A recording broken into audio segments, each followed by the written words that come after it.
Je voulais tout d'abord peut-être remercier l'organisation de Brèche pour cette invitation et dire aussi que pour moi c'est vraiment quelque chose à co-créer ensemble. Je n'ai pas de réponse définitive sur la présence. On va juste ouvrir certains espaces ce soir. J'ai vraiment eu un coup de foudre pour l'organisation quand vous m'avez invitée donc, à cette polyphonie en septembre dernier, parce que je trouve que les espaces où on ne cherche pas à arriver à un point fixe, où on laisse finalement différentes émergences nous traverser, sont rares dans notre société, sont précieux et sont de plus en plus nécessaires. Donc merci. Le philosophe Gadamer disait qu'on ne peut pas écouter si on ne sait pas de quel lieu on le fait. On pourrait dire peut-être la même chose de la parole. Le sol qui est le nôtre, le sol ce soir qui est le mien, à partir duquel je vais parler, c'est celui d'une pratique de la psychothérapie, de l'enseignement de la psychologie qui m'a fait m'intéresser depuis plusieurs années, comme vous l'avez dit, à l'importance du corps et à la formation de la sensibilité. Mais en même temps, et c'est ça que je trouve excitant et apeurant, c'est que l'espace que vous nous ouvrez à Brèche, ça me semble un endroit où on peut parler au-delà des cadres, au-delà des rôles, et donc un autre type de parole peut peut-être se glisser. Et on espère que c'est ça qui va arriver. Parler de la présence, c'est toujours un paradoxe. Pourquoi finalement mettre des mots sur quelque chose qui peut-être avant tout se ressent, s'éprouve ? Peut-être qu'on pourrait s'arrêter là. Se dire qu'on peut faire l'expérience de la présence finalement et puis laisser faire toutes nos explications qui peut-être sont un peu vaines. Alors, est-ce qu'il faut rester en silence face à ça ? Que faire ? Première option, donc, être dans un vécu collectif de présence ensemble, ou bien se lancer dans une espèce de démonstration autour de la présence, d'un point de vue physiologique, psychologique, au point, le risque de la recouvrir, donc de parler sur elle au lieu de parler à partir d'elle. Alors moi, j'ai beaucoup de problèmes de choix dans la vie, donc je me suis dit que je n'avais pas envie de choisir entre ces deux-là. Pourquoi ? Parce que dans l'expérience de psychothérapie, mettre des mots sur une expérience sensible, ça permet aussi souvent, pas tout le temps, de la rendre plus vraie, plus consciente, peut-être d'en approfondir la sensation. C'est un peu ce qu'on fait dans des espaces cliniques, s'entendre dire, s'entendre résonner à nos propres mots pour en accroître l'expérience. Il y avait un philosophe qui a inspiré beaucoup les psychologues humanistes, Eugene Gendling, qui avait développé toute une échelle qu'il appelait l'échelle d'experiencing pour essayer d'examiner jusqu'à quel point on était en contact avec ce dont on parlait. Et donc, par exemple, quand on commence à parler trop vite, ça veut dire que la présence est peut-être un petit peu moins là. Donc, vous pouvez me checker si je commence à parler trop. Alors, entre vivre la présence, peut-être dans le silence, ou parler d'elle, j'ai eu envie de cette position un peu hybride, et puis peut-être s'amuser, parce que la présence, ça peut être aussi un peu sérieux, un peu lourd, et à Brèche, peut-être qu'il y a aussi de la place pour du jeu. Alors, ce que j'ai envie de vous proposer ce soir, vraiment bien humblement, puis après ce sera l'occasion d'en parler, c'est de faire des variations autour de la présence. La tradition de psychologie humaniste, à nouveau, dont je viens, a été beaucoup inspirée par cette notion de variation. La phénoménologie, pour ceux qui ne connaissent pas ce mot un petit peu barbare, c'est un courant de la philosophie qui a surgi à la fin du XIXe siècle et qui a révolutionné les sciences humaines, la philosophie, en disant qu'il n'y avait pas un sujet devant un objet, comme deux éléments séparés, mais qu'il y avait toujours déjà une relation. C'est-à-dire que l'objet existe pour celui qui s'ouvre à lui, c'est-à-dire qui accepte d'en faire l'expérience. Donc c'était extrêmement révolutionnaire à l'époque, puisqu'il ne s'agissait pas d'aborder quelque chose en étant à distance, en cherchant une forme de neutralité objective, mais plutôt en revenant sur la manière dont on est en contact avec cet élément, de le faire apparaître comme un phénomène. Et puis ça a inspiré après tous les courants de psychologie humaniste, relationnelle, qu'on connaît, avec lesquels on est plus familier aujourd'hui. Donc cette référence à la phénoménologie, elle déplace la question. C'est plus finalement qu'est-ce que la présence, mais comment pouvons-nous l'éprouver quand on revient sur l'expérience qu'on en fait. C'est un petit peu à côté de quelque chose d'objectif. Comment la présence se donne à nous quand on la vit. Donc il ne s'agira pas de la décortiquer, mais plutôt de faire des petites variations qui nous engagent déjà au cœur de notre vécu à partir de cette présence. Donc on va essayer un peu de tourner autour d'elle, de l'approcher avec des mots et puis de l'approcher aussi avec des notes, parce que je trouve que c'est vraiment intéressant de faire des rencontres entre disciplines. C'est souvent fécond et ça fait surgir d'autres choses auxquelles on ne s'attend pas. Au départ, j'avais demandé à une grande amie, Annabelle Renzo, avec qui j'ai l'habitude de faire des textes un peu improvisés, qui est harpiste. Et puis, comme c'était le thème de la présence, il y a eu évidemment de la vie et de l'impromptu qui s'est glissé ce soir. Puis Annabelle a été malade et elle n'a pas pu venir. Donc je remercie grandement Anna, avec qui j'avais déjà fait une marche méditative l'année dernière au Jardin des Hospitalières. Elle remplaçait aussi Annabelle dans ce projet. Donc Anna a vraiment, avec ouverture et courage, décidé de remplacer Annabelle ce soir pour cette petite danse à deux entre la musique et les notes. Donc merci beaucoup. Peut-être qu'il y aura des fausses notes, pas de sa part, mais de la mienne, parce qu'on n'a pas eu le temps beaucoup de nous arrimer, mais bon, ça faisait partie un peu de l'expérience. Donc je nous invite maintenant à cette danse entre mots et musique, à faire apparaître des brèches de présence, ou plutôt d'entreapercevoir un petit peu de présence dans les brèches des questions que nous pourrons nous poser ensemble.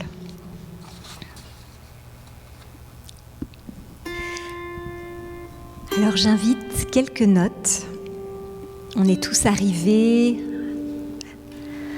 de différents lieux. Quelques notes qui nous mènent ici, puisque nous avons voyagé, bravé le vent, le début de la nuit. Et je nous invite simplement à arriver, à nous poser et à vivre cet instant précis.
présence est maintenant à la mode à travers les approches de méditation.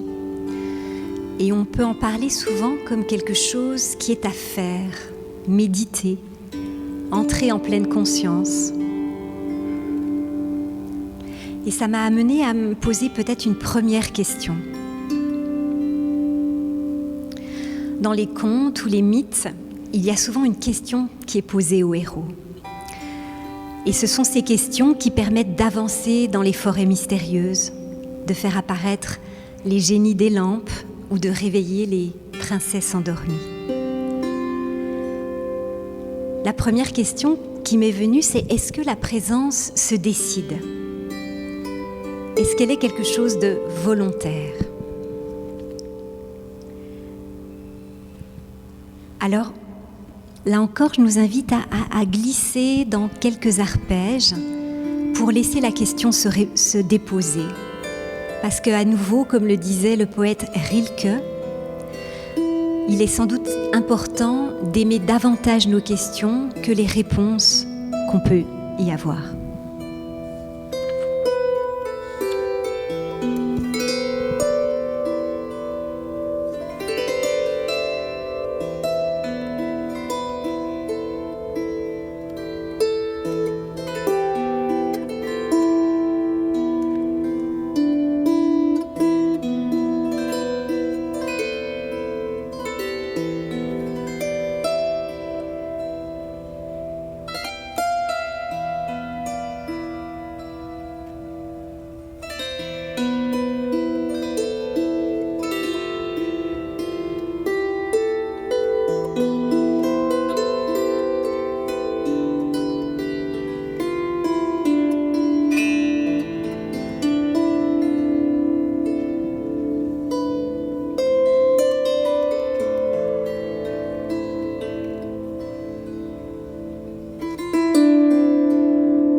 Je ne sais pas si c'est votre cas, mais quand je laisse les notes venir à moi, il y a un certain état qui peut émerger.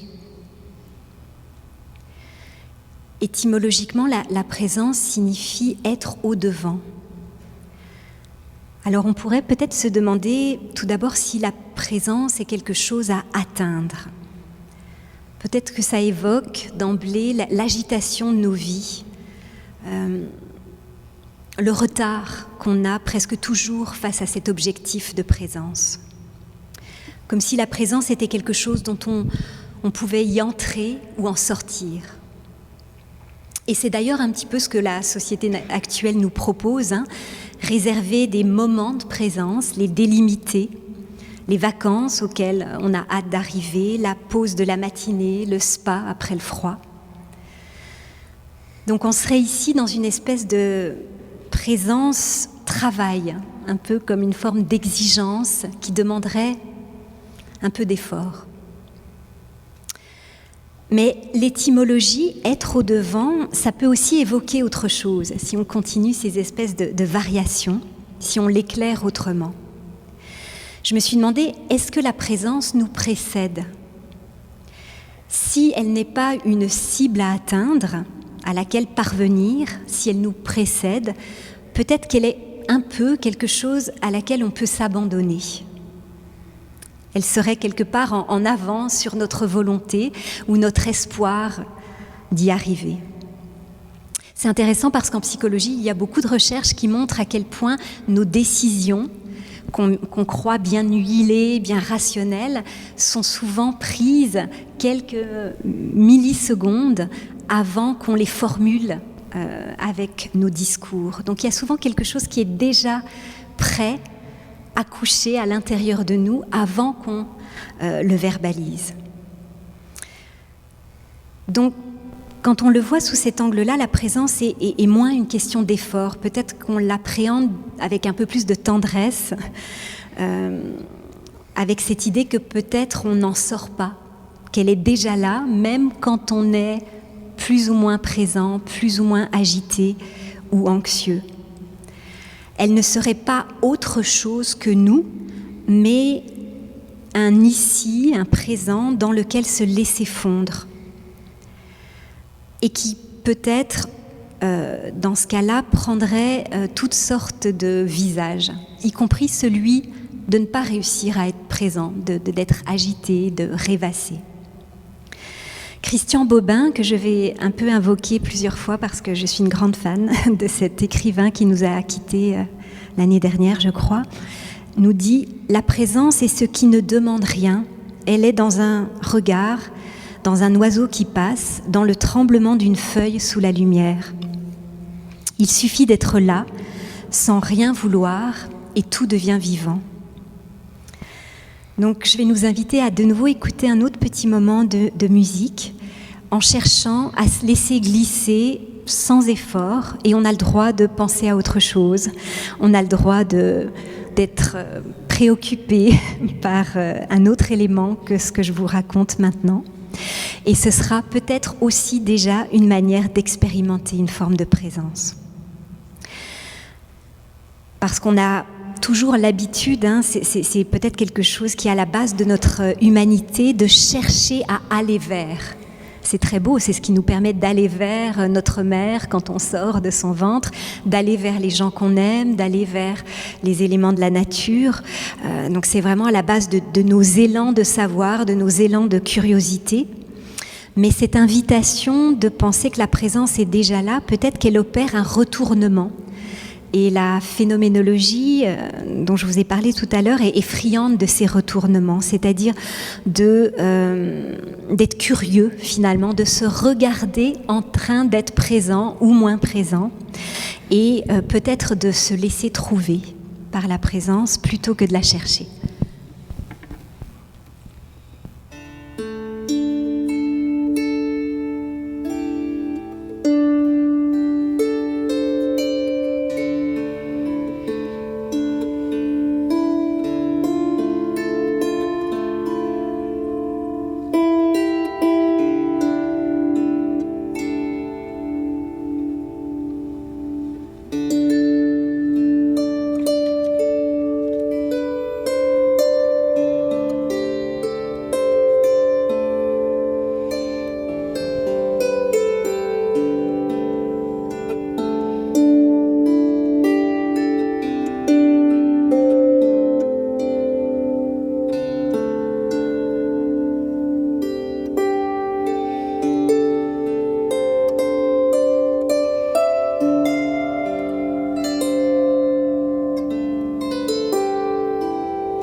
Je veux qu'on ait du temps pour la conversation. C'est pour ça que je t'ai fait un petit clin d'œil.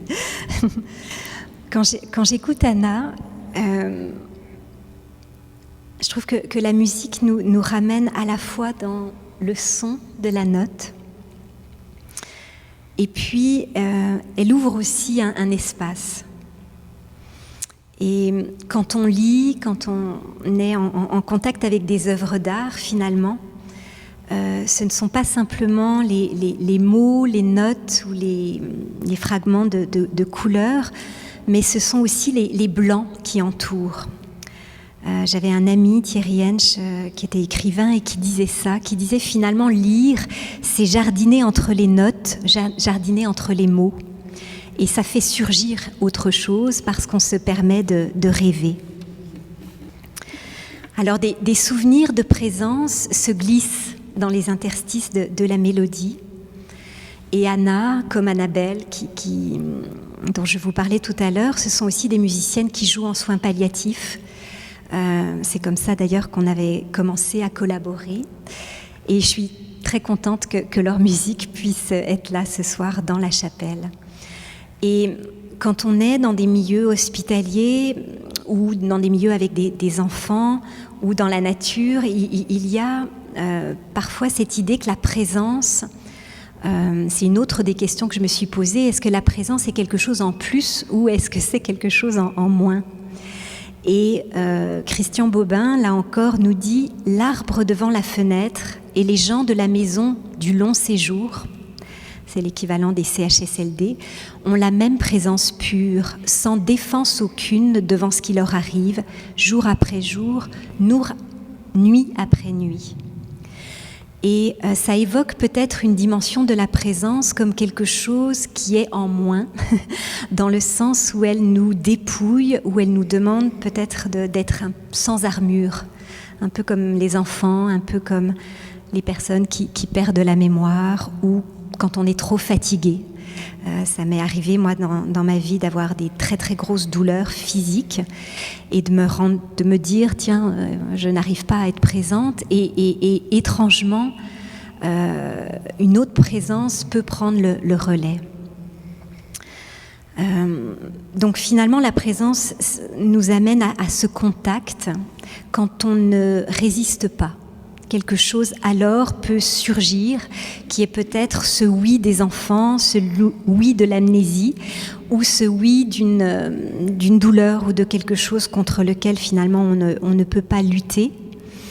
Et elle nous amène à cette forme d'ouverture. Quand je préparais la conférence, je pensais aussi à une figure d'inspiration pour les psychologues humanistes qui est Viktor Frankl, qui est un psychologue qui a survécu au camp de concentration et qui relate dans des pages extrêmement bouleversantes comment, alors qu'il est dans le froid, dans des conditions terribles, ce qui lui permettait de survivre, c'était de s'élargir, de sentir, alors qu'ils étaient obligés de rester debout dans la nuit, dans un froid glacial, de sentir plus loin que son épaule pour se rapprocher de la présence de son voisin. Donc un petit peu élargir sa bulle personnelle de présence pour essayer de sentir la personne qui était tout aussi vulnérable que lui à côté. Et il raconte que c'est ça qui lui a permis de tenir et de survivre. Et il en a fait toute sa philosophie existentielle.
si je continue dans cette rêverie avec tes jolies notes, Anna,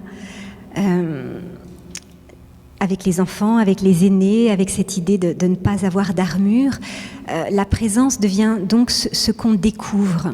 Et les enfants, peut-être les sages aussi, ont cette capacité peut-être à renouveler leur regard sur le monde. Et la question, nouvelle variation, devient, est-ce qu'il y a vraiment une seule présence ? Est-ce que dire ça, ce n'est pas en faire quelque chose d'abstrait, d'intellectuel, alors que finalement il y a vous, nous,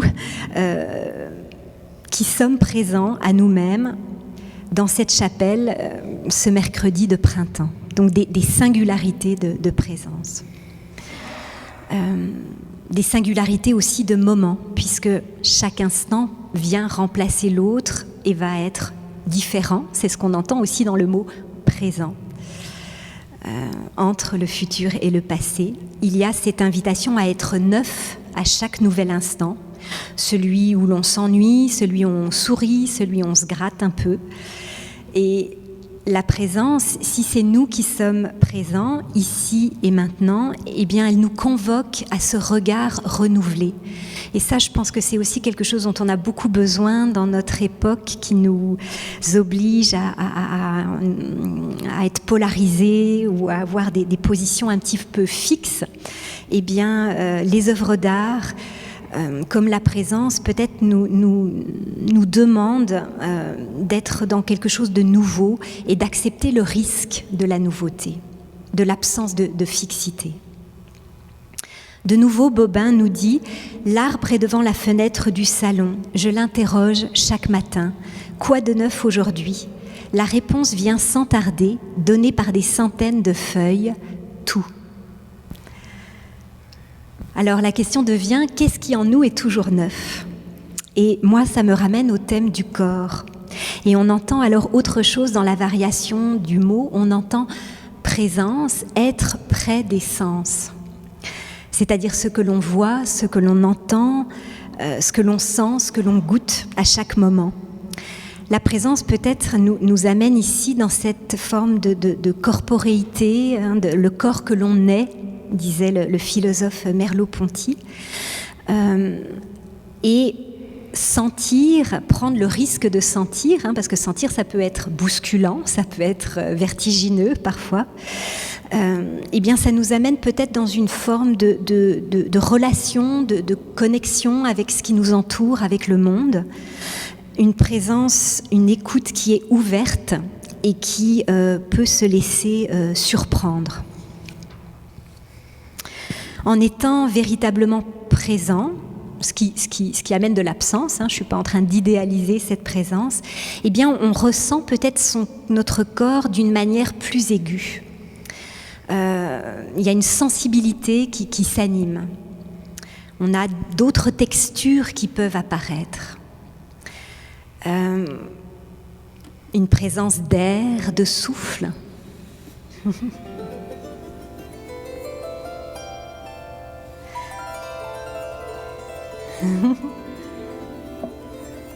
Une présence de terre, on est dans cette terre qui se réveille avec le début du printemps, qui peut nous enraciner.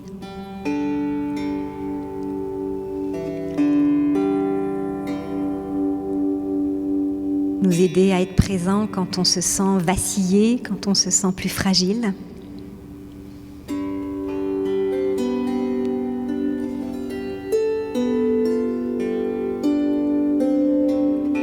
Puis la présence de feu, c'est-à-dire de tous nos enthousiasmes, nos élans.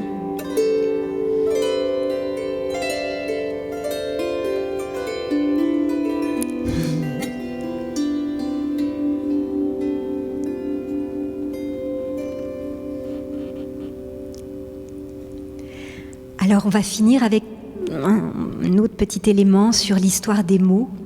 Donc je vous ai parlé un peu de la première étymologie qui était un peu latine, être au-devant de soi.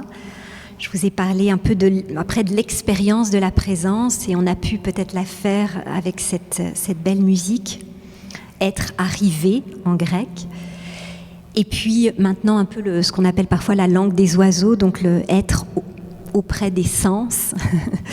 Et puis j'avais envie de finir, j'ai une amie, comme je suis moi en psychologie humaniste, on parle parfois d'herméneutique, c'est encore un mot un peu barbare, philosophique, mais j'ai une amie juive qui me parle aussi de l'étymologie des mots en hébreu.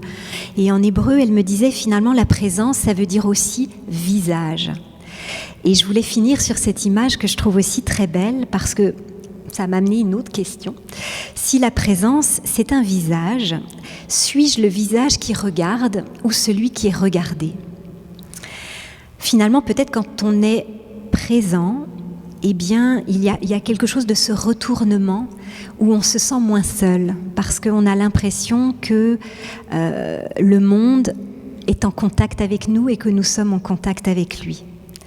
Donc le visage du petit chat qui est passé devant moi quand je suis arrivée devant le jardin de la cité des Hospitalières, le sol qui perce la neige, le visage des arbres, de Bobin, ou le visage de la mélodie que Anna nous a brillamment fait goûter ce soir. Donc la présence nous invite à nous laisser regarder et tout à coup quelque chose peut-être s'élargit, nous enveloppe. Je finirai encore par ces quelques mots de Bobin. Il y a une présence dans l'air, un éclat de lumière, quelque chose d'indéfinissable qui ne pèse rien et qui pourtant est tout. C'est la vie, mais pas la vie bruyante, pas celle qui court après le temps. C'est la vie secrète, celle qui surgit dans un regard, celle qui danse dans un silence, celle qui s'offre dans une absence. Alors, voilà, je terminerai là-dessus. J'ai abordé peut-être la présence d'une manière un petit peu méditative, un peu poétique peut-être, mais je pense qu'on pourra ouvrir aussi sur d'autres dimensions de psychologie ou de politique ou d'autres choses. Et puis je me permets, comme on est un peu hors cadre ici, j'avais le goût aussi de dédier ce petit moment à ma grande-tante, qui est passée de l'autre côté il y a 2 heures à peine. Et j'étais contente de pouvoir parler de la présence, alors qu'en même temps, il y avait une forme d'absence. Donc, merci.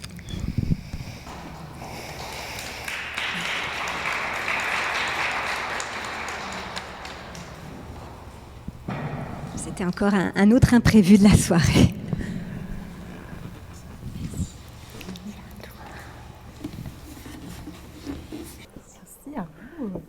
Merci Florence.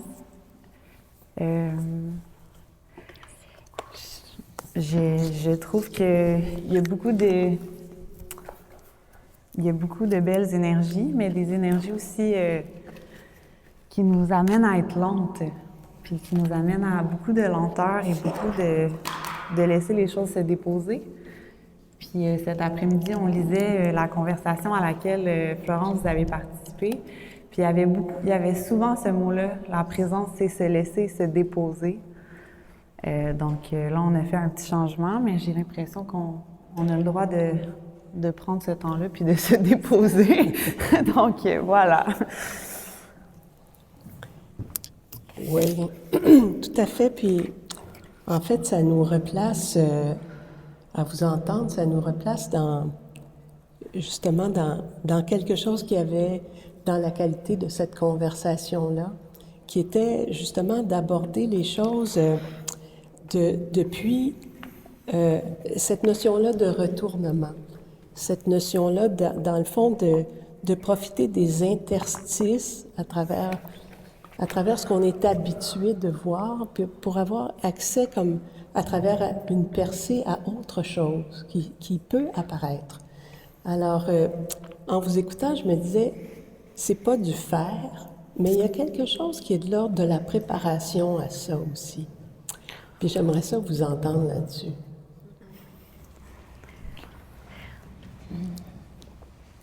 Qu'est-ce que je vais dire?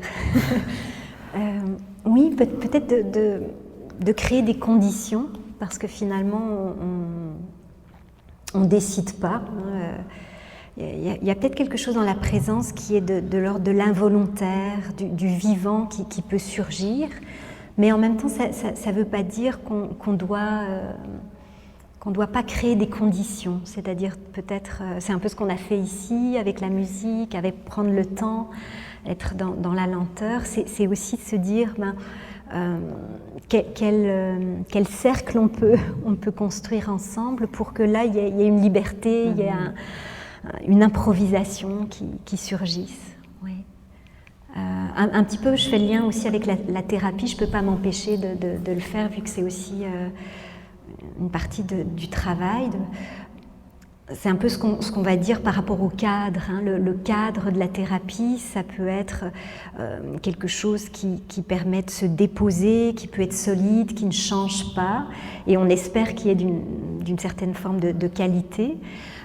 Et ça permet à du nouveau d'arriver au milieu de ça. Je pense que si c'était totalement ouvert, ce serait insécurisant et peut-être qu'il n'y aurait pas de présence, on serait déraciné, on serait trop ouvert finalement.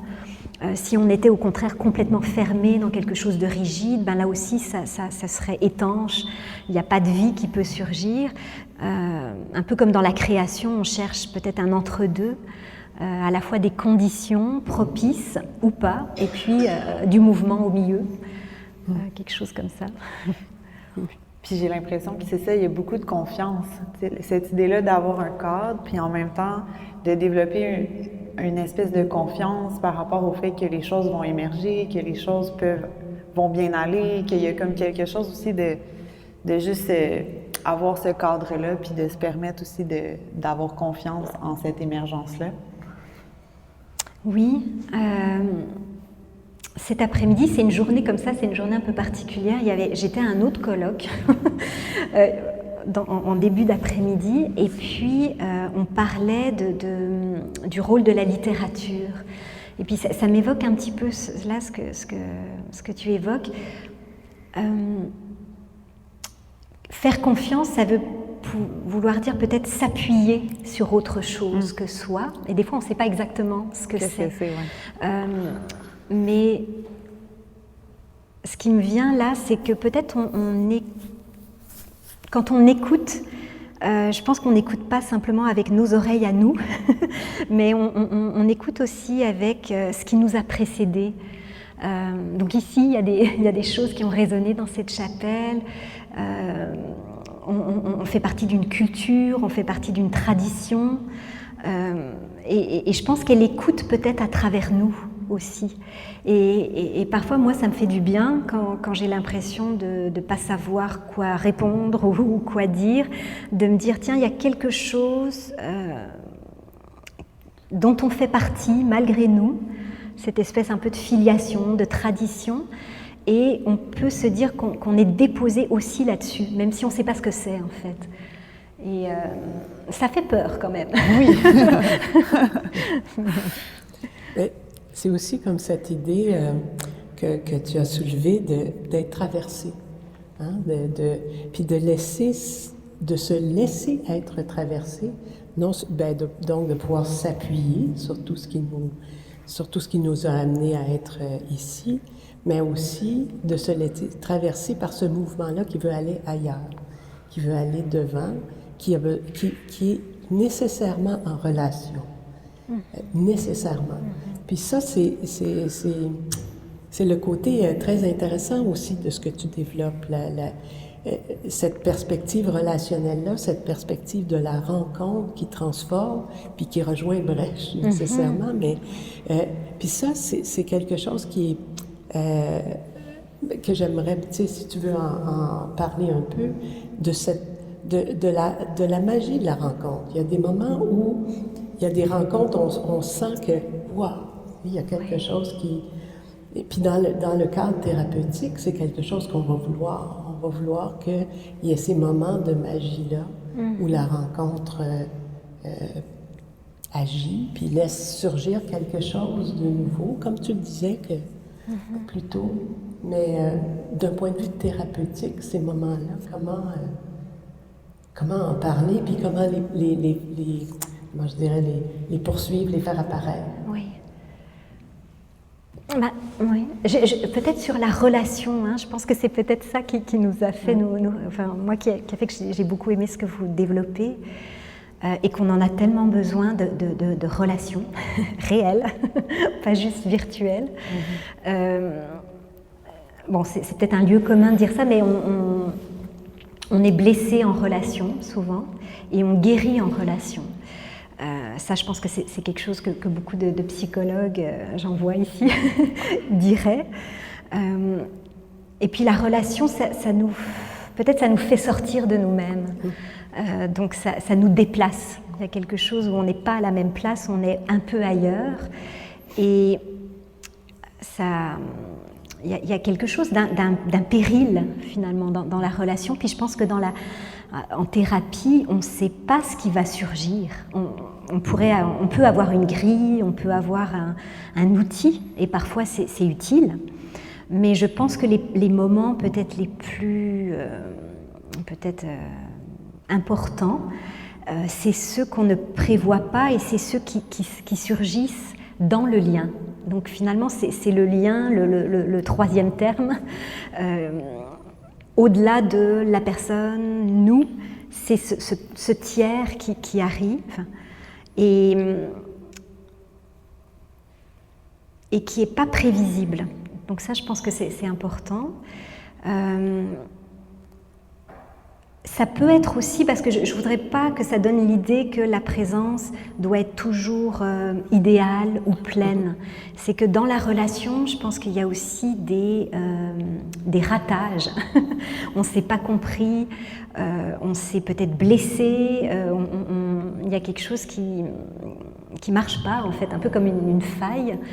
Et dans ces approches qui valorisent le lien, on va souvent dire que ce qui compte le plus, c'est le moment où on se rend compte qu'on a été pas assez présent, qu'on a peut-être blessé, et qu'on le répare ou qu'on le rattrape. Donc je tiens à nommer ça aussi, que la magie, elle peut être quelque chose qui surgit dans ce nouveau de la rencontre. Et puis elle peut être aussi dans quelque chose où c'est un peu comme une note de musique. Je me souviens qu'Annabelle m'avait dit qu'il y a une note de musique au Moyen-Âge qui était toujours un peu discordante. Et puis qu'en même temps, quand on la joue, alors je ne vais pas bien du tout savoir l'expliquer, elle aurait mieux dit que moi, quand on joue cette note-là, qui fait une disharmonie, ça permet ensuite, après, de faire surgir quelque chose qui est plus harmonieux. Et j'aime beaucoup cette image parce que c'est un peu ce qui va se passer aussi quand, à l'hôpital, quand on accompagne des gens ou en thérapie, c'est que les ratages sont aussi importants quand on les voit, puis quand on essaye d'en faire quelque chose. Ça me donne envie de passer la parole à Anna, peut-être, parce que je trouve ça quand même vraiment beau de vous avoir vu, en sachant que vous n'aviez pas vraiment pratiqué ensemble, que ça faisait des mois que vous n'aviez pas eu de lien, puis vous écoutiez, puis en même temps, il y avait des petits moments où vous n'étiez pas certaine. J'aimerais ça t'entendre. Puis après ça, peut-être que je passerai la parole à la salle, si ça vous... C'est intéressant, je vais reprendre ce que Florence a dit concernant la consonance et la dissonance, qui était quelque chose de très important au Moyen-Âge dans la musique, mais qu'il est encore aujourd'hui.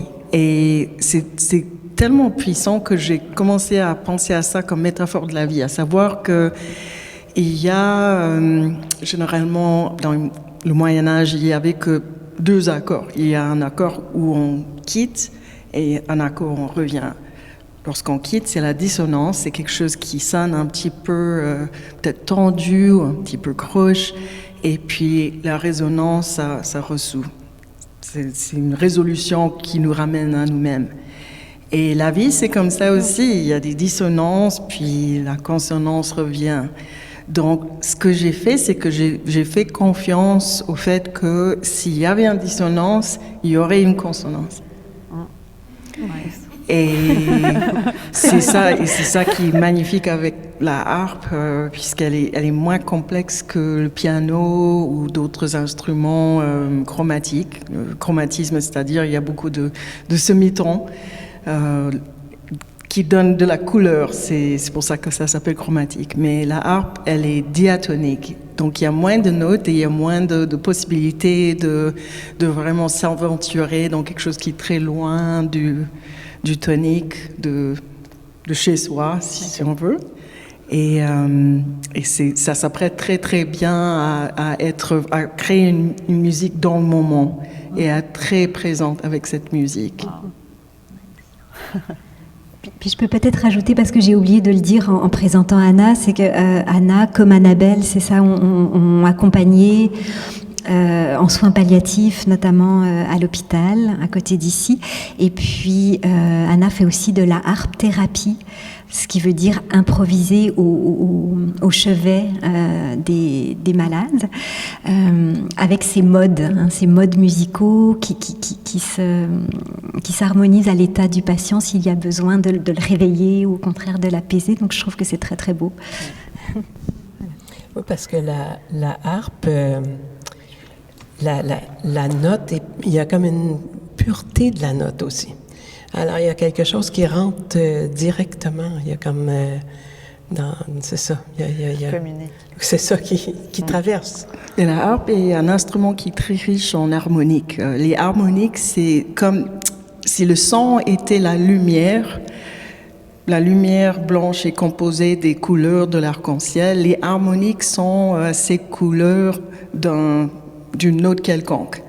Donc, on va en fait entendre plusieurs notes. Et certains instruments, dont les cloches, la voix humaine, pour n'en nommer que quelques-uns, sont riches en harmoniques et ça donne ce côté un peu céleste. Ouais. Souvent, les instruments qui sont riches en harmoniques sont utilisés dans de différentes cérémonies. Les tambours aussi, c'est pas les mêmes, mais c'est des instruments qui nous ramènent à nous-mêmes.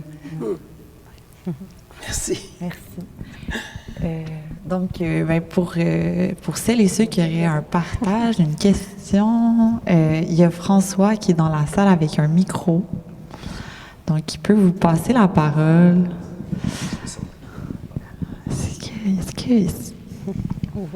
C'est un peu gênant. Ah, il y a quelqu'un. Hey. Moi, j'ai aimé beaucoup la citation à la fin. Je me souviens plus très bien si c'est Bobin, mais je pense que le visage que je regarde est le visage qui me regarde. Alors, ces deux-là font surgir intérieurement, et on faisait allusion entre le faire et l'être. Le visage qui regarde permet d'aller chercher les potentialités en moi et qui me permet de regarder le visage de l'autre. Et là, je peux aller dans le faire à ce moment-là. C'est comme si d'être regardé de cette façon-là me permet d'aller chercher mes potentialités et devient comme une rampe de lancement, en fait. Me permet de sortir de moi ensuite. J'ai beaucoup aimé cette allégation-là. Oui, c'est peut-être cette idée de réciprocité, finalement, hein, le fait que qu'on est fondamentalement des êtres de relation. C'est-à-dire c'est ce qui nous permet de survivre, c'est ce qui nous met au monde. Puis je pense que cette relation, elle existe aussi avec le vivant. Puis on a peut-être perdu ça dans notre société, avec tout le côté se rendre dominant sur la nature, hein, être dans ce rapport d'objectivité. Je pense que les espaces que vous ouvrez avec Brèche, ça me semble des espaces où il y a de la relation et où il peut y avoir peut-être ces réciprocités, puis ces résonances, qui fait que peut-être à ce moment-là, on a plus envie de prendre soin, plutôt que de vouloir faire ou extraire. Mais c'est aussi d'accueillir les tensions, parce qu'il peut y avoir effectivement, en assemblant des points de vue très différents, des postures très différentes, il peut y avoir vraiment des tensions. Mais ces tensions-là sont essentielles au chemin qu'on fait collectivement, puis c'est ces dissonances-là dont on a besoin aussi pour avancer. Oui, il y a besoin de désaccords, et heureusement, hein, autrement il y aurait quelque chose qui est nivelé. Oui. C'est ça, je pense que dans la présence, il y a plusieurs types de présence. Il y a une polyphonie, et puis c'est dans cette tension qu'il y a un mouvement qui nous amène ailleurs. Si on était dans quelque chose de complètement plat, nivelé, finalement ce serait mort. Oui.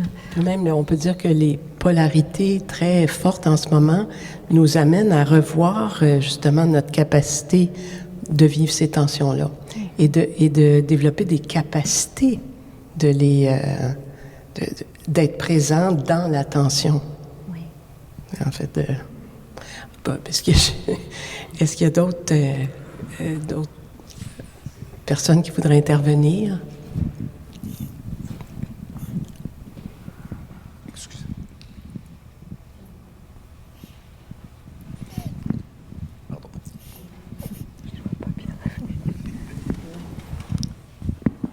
Moi, j'aimerais simplement vous dire merci parce que de retrouver pour nous, enfin pour moi, hospitalière, et peut-être mes compagnes pourraient le dire, mais de retrouver le sens de la présence dans ce lieu, pour moi, ce soir, c'est comme un cadeau que vous nous faites. Et puis la présence, c'est avant tout, comme vous avez mentionné, la relation. Hein? Et vous nous permettez de vivre ce moment ici, et je trouve que ça devient, faut pas aller trop vite là, mais ça redevient un lieu où la présence est présente par vous. Puis je voudrais vous remercier et remercier Brèche d'ouvrir cette brèche. Merci.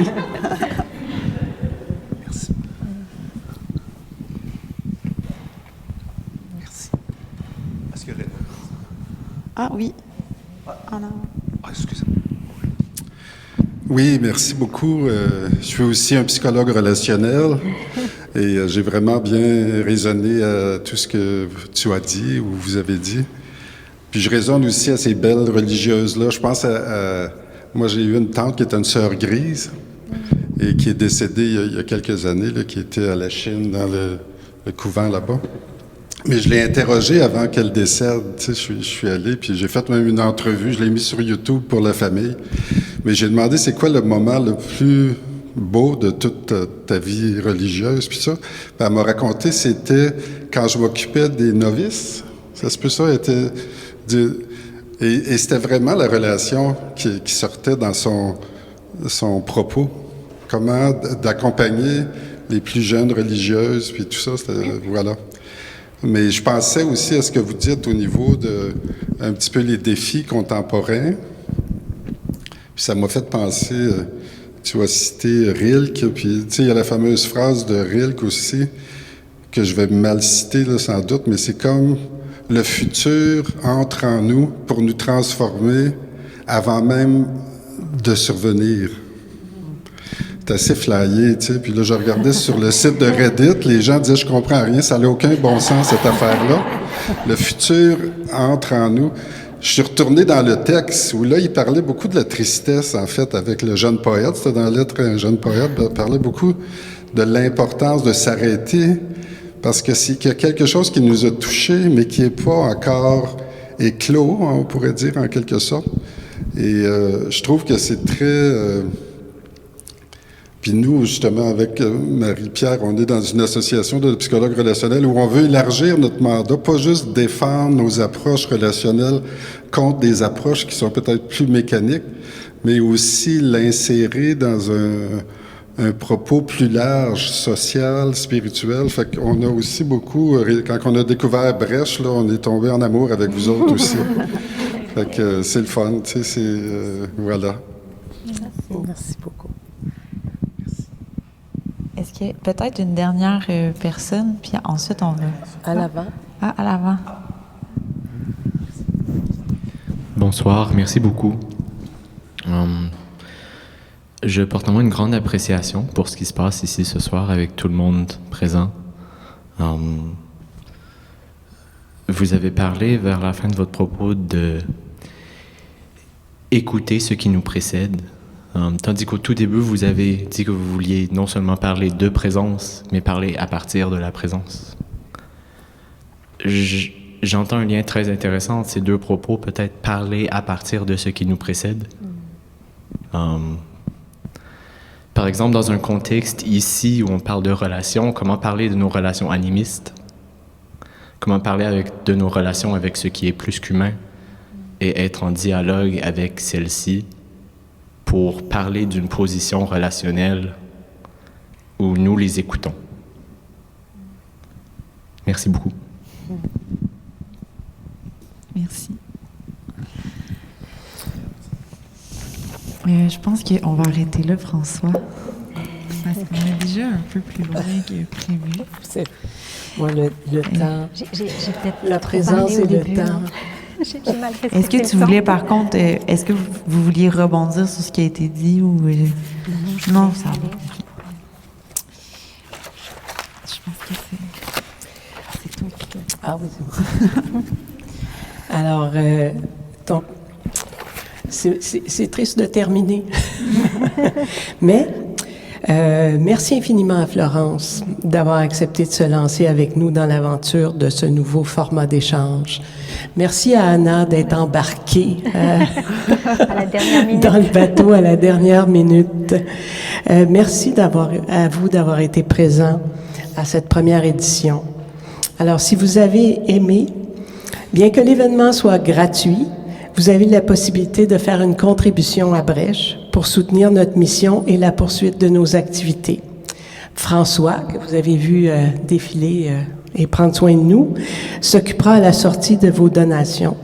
Et si vous souhaitez en connaître davantage sur notre politique de tarification, vous pouvez voir ça sur le site de Brèche. Donc, c'est vraiment l'idée d'offrir la gratuité qui permet d'accéder à toutes ces choses-là, mais aussi, si vous appréciez, de nous soutenir dans cette activité-là.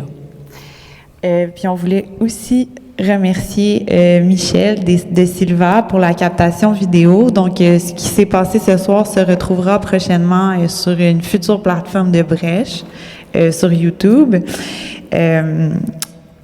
On voulait aussi remercier Antoine Nadon pour le son et les éclairages. Merci à Johan et aux Tisseries Dunia Theater pour le matériel auquel on a accès, qui est disponible ici à la Cité à moindre coût pour les occupants. Merci à François Tourigny à la logistique, qui nous a vraiment donné un grand coup de main pour mettre en place ce petit lieu.